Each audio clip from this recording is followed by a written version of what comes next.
Chapter 18. At this moment, the 9 of them were like chandeliers hanging from the ceiling, swinging back and forth while gripping the handles. Lincoln glanced down and instantly felt a chill in her heart.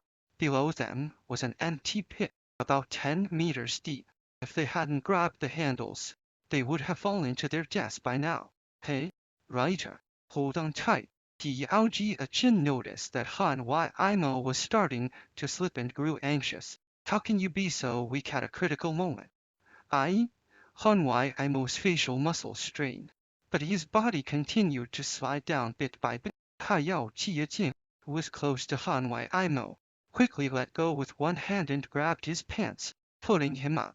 Jin was very strong, and Han Imo felt as if he had been lifted. He hurriedly reached out to grab the handle again. Officer Lee, seeing this, also reached out to help. Together, they held Han Imo, preventing him from falling. Just as everyone was about to breathe a sigh of relief, they heard a muffled groan. Turning their heads, they saw Tian grimacing. Only then did they remember her hand was also injured. But the girl seemed to endure it well, only making a sound after her blood had soaked the handle. Her right hand let go, leaving her holding on with just her left hand. However, it was nearly impossible for her to support her entire body weight with only one hand, and she suddenly began to slide downward. Xia's expression changed, and he immediately reached out to grab her injured wrist. In that brief moment of contact, he noticed that Tian's frail body was trembling slightly, and her wrist was icy cold. Hey, liar, you're not such a bad guy after all, Jin remarked. He sighed helplessly and said, I just don't want to see another corpse. Don't read too much into it. As time ticked by, everyone's arms began to ache. Hanging like this for a long time was no easy task for anyone, and even Officer Lee had started sweating. How long do we have to keep hanging like this? Lin kinda asked Pizhou beside her. I don't know, Pizhou replied in a low voice. He realized that there had been no prompt for the next game, but the group still couldn't see any hope. If the organizers were truly heartless, they could let them hang there until they die. It was only a matter of time.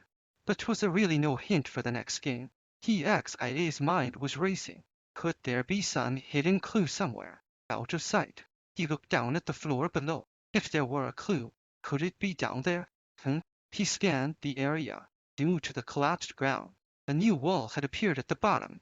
In the farthest corner of that wall, there seemed to be a door, but that door was completely out of reach for them. They were still about 10 meters above the floor, and jumping down from this height would certainly lead to injury.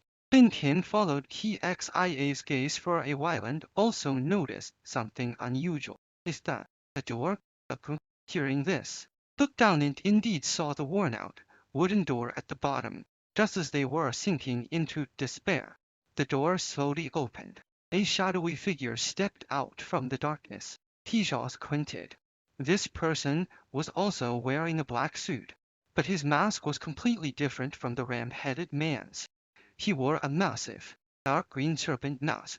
It's been a while, everyone. I am Snakeman, he said slowly. Screw you, Jin shouted. After the ramen doll, it's now a snake? Do you believe I'll kill you right now? Please, don't get worked up. Snake Man's voice was calm. He looked up at the group and said, You are now in the final round of the game. I have a lever right here. If I pull it, the ceiling above you will slowly lower, and none of you will get hurt. Everyone looked in the direction of his voice, and sure enough, next to the wooden door was an inconspicuous lever, which no one had noticed earlier due to the dim lighting. So can you pull it now? Zhao Ran timidly asked. Snakeman gave an almost imperceptible smile and said, I will play a game with you. Whether you survive depends on your performance. Another game. Dry. Zhao's hair was disheveled, and he gritted his teeth, looking like he was ready to kill. Listen carefully, everyone. This game is called Yes and No. Snakeman stepped closer and said to the group swinging in mitre, You can ask me a total of 3 questions, and I will only answer with yes or no. Keep in mind, I won't lie. After the 3 questions, If I agree to save you, I will pull the lever. If not, the door will lock, and you'll be left to your fate. Tijao frowned. 3 questions. Only yes or no answers. This game seemed particularly tricky. No matter what, their goal was to make the snakeman pull the lever. But would he agree? Before anyone could think further, Xiao Ran suddenly spoke up in haste. Hey, will you let us down? Wait. Kai Zhao was alarmed, but the question had already been asked. Snakeman smirked and replied, No. Hey, Tiao Jiao, Jian Jian shouted. We only have 3 questions. Don't waste them. Xiao Ran lowered her head, looking deeply regretful. Only 2 questions left. Snakeman took a step back, moving closer to the door. It seemed he had already given up on them. Xiao Ran's impulsive question had turned this game into a nightmare. Snakeman clearly wasn't going to let them down easily. If he had intended to save them, why set up this game in the first place? But on the other hand, if he didn't intend to save them, how could they possibly convince him to pull the lever, even if they asked, You won't let us down, will you? His answer would simply be yes. Liar, do you have any ideas? Tiao Jia turned to Qizhou. Qizhou closed his eyes briefly, feeling overwhelmed. Ideas, ideas. How was he supposed to have all the answers? Every step since entering this room had required a plan. Why should he be responsible for everyone's survival? But then, a sense of despair crept in. If he gave up, would there be any hope left for the others? I can't die here. A faint light returned to Qi Xia's eyes. She's still waiting for me. A gentle voice echoed in Qi Xia's mind. Shaw, do you know? There are many paths in this world, and everyone has their own.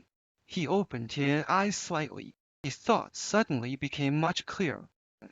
That's right, his mistake was following the Snakeman's rules too closely. Snakeman? Tijou called out softly. Officer Li was surprised and turned to him. Hey?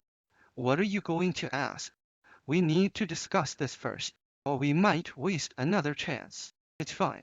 I figured out a way to survive, Tijou said confidently, lowering his head to look at Snakeman. You all stay quiet and leave this to me. Do you really have a plan? Zheng Chen then asked. Probably. Tijou took a deep breath and carefully considered the next 2 questions, or rather, just one question. It would take only one question to end. From the beginning, it was never about making Snakeman pull the lever. The key was to focus on the logic of yes and no. Seemed interested in Qizhou. His eyes, hidden behind the snake mouth, peered out curiously. After a pause, Kaizhou asked, Snakeman, if my next question were, will you pull the lever? Would your answer be the same as your answer to this question?